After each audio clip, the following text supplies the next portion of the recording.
Hey, it's your boy, Sergeant Hooked on Heroes, with episode 3 of Ohsama Sentai King-Ohger review slash recap. I've been pleasantly surprised with this season. Reiwa so far, Reiwa era Sentai and Rider has been magnificent, other than my feelings about Saber. And this is no different. King-Ohger is really shaping up to be a really awesome badass season. But let's jump into the details. So this week's episode focuses this is a character focused episode on Kamakiri Ohger, or Himena from Ishibana, right?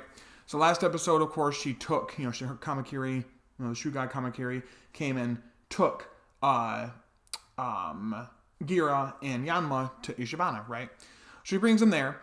And they kind of get to see firsthand what Ishibana is like. It's all about beauty and things that are pretty, and everything has to be perfect, and blah, blah, blah. And all that Gira thinks at first, and Yama to an extent, except Yama kind of simps for her, and we'll get to that, is that she's really selfish, and all she wants is things for herself, things that are pretty, blah, blah, blah. Case in point, Gira straight up asked her, why are we here? Why are you holding us? What do you want? She goes, well, I want God Kuwagata. And he's like, what do you mean? She goes, I love how he looks. I think he's cool, and I want control over him. And he's like, well, no, I can't do that. He goes, well, then I'll hand you over to Rockley's. He goes, you know what? Go ahead, do it. I kind of want to get back there. And he goes all, crazy and everything and saying that it's fine. And he goes real super ridiculously theatrical how he talks about it, and it zooms out a little bit to the other like Ishibana guards and her like little butler guy, and he says something like, I think he's trying to say he wants to be captured, but I'm not really sure. Again, I like this part about Gira, that he's very theatrical with the way he does things, because it's branching off of how he interacts with kids, how he used to play imaginary games with them. He'd play the villain, things of that nature. It works for his character, and I kind of really like it as a character trait. I'm very much so that myself. But anyway, so she cuts him down, they talk more, and Yama keeps defending her, and he says, why do you keep defending? He goes, oh, I get it. And Yama's like, what? And he goes, it's because you like her, right? You have a thing for her. And the camera shift, this is the most hilarious moment in the whole episode, shifts over to Yama, and he's like staring at him, and is like, no, ha, I do not, like acting like he doesn't have a crush on her. Clearly he does at least somewhat think that she's pretty.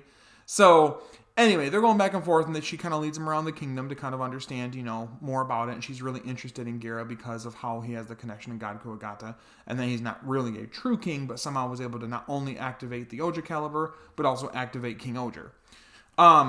So they're doing that, and we get a little bit with Rockley's talking about how he's trying to find a way to get Gira back, and he actually ends up making a deal with Hachioger, with Kaguragi. So interesting with that. I wonder if that'll stay like that, or if he's just doing it to screw with Rockley's, or if he doesn't really even know Rockley's is as much of an asshole as he really is. But an interesting connection there of having like one of these 5 that are supposed to be part of this team actually be opposed to Gira and actually wanting to like go against him a little bit. But yeah, so Ishibana is known as the kingdom of beauty and also medical innovation. So she's also a doctor. And she gets called out by a father who says that he sought out this treatment for his daughter so she could walk again, and it didn't work. Kind of found out later it did work, but he was just trying to like basically get more out of it or whatever. Kind of being selfish, right? It's a whole thing about this episode is like what selfish means. To the point where she sees a spot where there's somebody's house. She goes, oh, we'll put in our new building right there. And Gira's like, what do you mean? Someone lives there. We can't do that. She goes, yeah, we can. We'll blow it up. And he's like, what? And you see her butler run out, get the people out and say, come this way, blah, blah, blah. And then she pushes a little TNT little plunger thing and boom, blows up the house. And he's like, yay. And the Yama and Gira are like, what the fuck? So we keep going with the episode again. We get some nice back and forth between the characters, trying to understand each other a little bit more, come to an understanding and, of why she operates the way she does. And we find out more about her, especially when it's the Bugnarak attack. So we find out that she is not just entirely selfish for the sake of being selfish. She explains this the young girl who really actually can walk and was just kind of lying because her dad wanted her to help him get more out of the queen, basically. And I think is what that is. Maybe I'm wrong on that, but that's the kind of feeling I got. But anyway, so she explains to her that to achieve your dreams, you need to be selfish sometimes. That your dreams are not going to come true if you don't go after them. So you do have to be a little bit selfish to make things happen for yourself. And she kind of has a point. You know, when you really think about it, you do kind of have to be selfish to make your dreams come true and think about yourself at least a little bit to make those things happen. So I kind of like that little twist on it because she did kind of come off very like full of herself and I'll take that and everything must be pretty and, you know, kind of annoying. But now it makes sense because that's just the way that she's, you know, either been raised or just, you know, lived her whole life, which is to, you know, go for what she wants and understand exactly what she wants so that she can make her dreams and the dreams of her people come true. That's a really important part of it as well.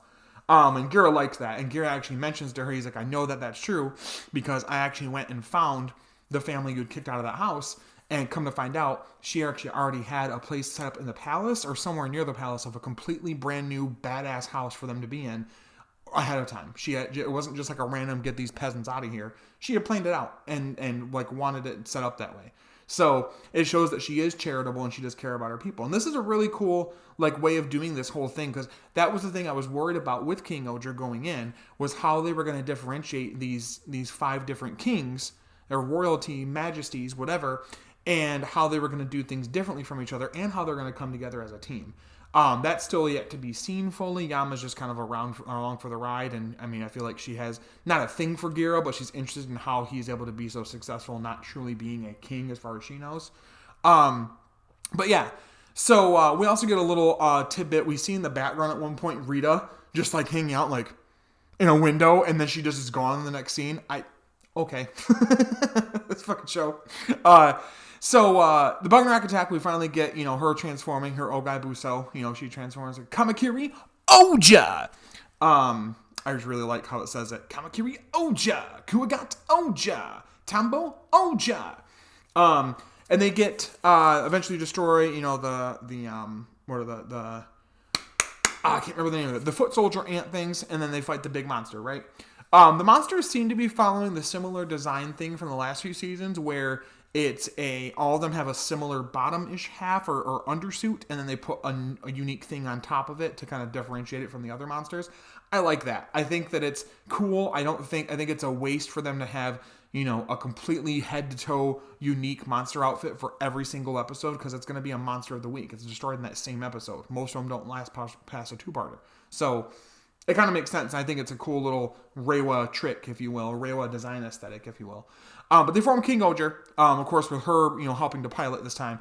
And here comes the snail. She goes, "Oh, baby snail, you finally got here." And we flash back to showing it in the background, slowly moving, making its way to Ishipan. So it's a snail Gatling gun, which I think is so cool. I love how Sentai can turn anything into a badass weapon. So they use that. They defeat the monster. They work together with it and have a great time, whatever. There is a random mention at one point. They talk to the butler and they're like, well, how have you been able to deal with her for this long? You know, being a butler and clearly have done it for like most of your life, right? He goes, oh yeah. He's like, but I'm actually only 25. He's like, what? He's like, yeah, this is makeup she has me put on to make me look more distinguished or what she thinks a butler looks like. Okay, sure. This fucking show. God damn it, I love Sentai. Anyway, so overall, it was a pretty good episode. I like that we're getting these little like character focus episodes to understand each of the team members before they all come together. I do kind of see Zio Ageto's point about waiting to start reviewing it until the team forms, but I'm kind of used to reviewing every episode, and I do like to kind of look at these character focus episodes and pull out the little threads that seem really interesting and that will maybe be important later or just in general are cool or stand out to me. But overall, it was a pretty badass episode. I think she started out a little, I won't say annoying, but like somebody I wasn't sure I was going to like. And then as it went on and we understood the whole thing about how she sees selfish and that you kind of have to be somewhat selfish to achieve your dreams, then I kind of stuck with it. And I was like, all right, like that makes sense. You're cool, you know? But yeah, so overall really enjoyed it. I would say probably a strong 9 out of 10. I didn't love it as much as Yama's episode just because he's my favorite of the bunch right now. But I still liked it, and I think it's really cool. I'm probably really going to like next week's episode. It's where they're finally meeting Kaguragi, the leader of Tofu, who we know now is working with Rockley's against Gira, trying to take him in or whatever. Excuse me about that giant burp, Jesus Christ. But anyway, yeah, so that is the next episode. Sorry, I'm just going to scoot a little closer here so you guys can see me better. Jesus Christ. Anyway, yeah, so that is how that episode is shaking up next week. I'm sure, I kind of get the feeling it's either one of two things. Either A, he isn't really working with Rockleys and is just kind of screwing with them so that he can, get what he wants kind of a thing. Or he is and then realizes the error of his ways as he's doing it and decides to help them. So, be interesting to see, again, what he's all about, how he's characterized and everything, and how he uniquely identifies differently than the others. But yeah, overall, I'm really enjoying the show. But let me know in the comments below, what did you think of episode 3 of King-Ohger this week? Did you love it? Did you hate it? Were you in the middle? Favorite moments? What do you think about Kamakiri Ohja? And her characterization in general, I think is really, really good. But what did you guys think about it? As far as content this week, I am going to be recording my Geats 27 review. Is that we're on already? 27? Yeah. And then I did, if you can see, Laser Raise Riser. I got my Laser Raise Riser and Boost Mark 2 set recently. I'm going to try and do a Toku Toy view of that. I'm hoping to record that this weekend and get that out to you guys so you guys can check that out and see if you want to buy it. As always, I will try my best to remember to include links to either Tokollectibles or any other place that you can get these items to if you want to add on to your collection.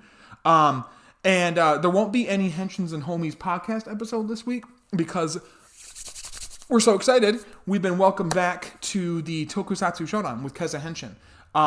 We were on there before, me competing against Frankie. It's a nice little ditty, a little game show where we each get assigned a randomly assigned Sentai or Rider season, and we kind of have to defend whatever that season is and talk about it and, in general, prove to the audience why it's the best season and blah, blah, blah, right? So I won last time somehow. And this time, it's the Redemption Arc episode, basically. So it's the 3 winners so far. So it's me, or 3 winners that have been available. So me, Squall, and Thomas Shujibi versus Frankie, Christian, Antoine Alsace, and also Stick. So that'll be pretty cool, kind of reuniting of a lot of our guests that we've had on the show, actually. And in general, cool to do the thing again. It was a lot of fun last time, be able to hang out and talk about Tokusatsu and do the game show thing and compete and all of that. So definitely stay tuned for that. I'll try to send out the links as soon as I can. It'll be hosted on her channel, I believe, either through Twitch or through YouTube streaming. I don't know. But whatever it is, I'll try to send out the links as soon as I possibly can about it so you guys can see that and you guys can, have that link on standby, ready to go. But yeah, so definitely, like I said, Toku Toy View on the Laser Raise Riser set and the Boost Mark 2 buckle. Gonna demo that, show you guys what it does, what it looks like, what's good. I did also get my Figure Arts Geats, so I might do a Toku Toy View on that. I'm kind of not sure how to do that with a figure, just because you see what you get. I don't understand, what to really do with it, except for show off all the details. But I might do a small thing on that, or maybe like a TikTok about it. And then clearly the Geats review coming up soon here. So again, thank you guys so much for subscribing, for commenting, liking, sharing the videos, watching my content. I appreciate you guys so much. But until next time, stay hooked on heroes. I'm going to talk to you later. Bye-bye.